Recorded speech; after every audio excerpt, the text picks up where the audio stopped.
ৰাজ্যৰ লাখ লাখ ডি ভোটাৰৰ বাবে ডাঙৰ খবৰ। কাৰ অধীনত আবেদনৰ ম্যাদ 10 বছৰলৈ বৃদ্ধি। কাক লৈ অসমত বিতৰ্ক চলি থকাৰ মাজতে এই সিদ্ধান্ত কেন্দ্ৰৰ। নমস্কাৰ, ষ্টুডিঅ'ত মই ফাৰহানা লৈ আহিছো এক গুৰুত্বপূৰ্ণ খবৰ। পূৰ্বে 2014 31 ডিচেম্বৰ পৰ্যন্ত আছিল সময়সীমা কাৰ আৰু 2019 নাগৰিকত্ব সংশোধনী আইন গৃহীত হৈছিল। 2025 পূৰ্বে অহা লোকেও আবেদন কৰিব পাৰিব নাগৰিকত্বৰ বাবে।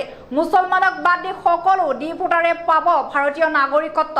মুছলমানক বাদ দি কোন কোন ধৰ্মাৱলম্বীয়ে পাব ভাৰতীয় নাগৰিকত্ব সেই বিষয়ে ডিজিটেল আসাম লাইভৰ কমু দৰ্শকক জনাবলৈ চেষ্টা কৰিছো।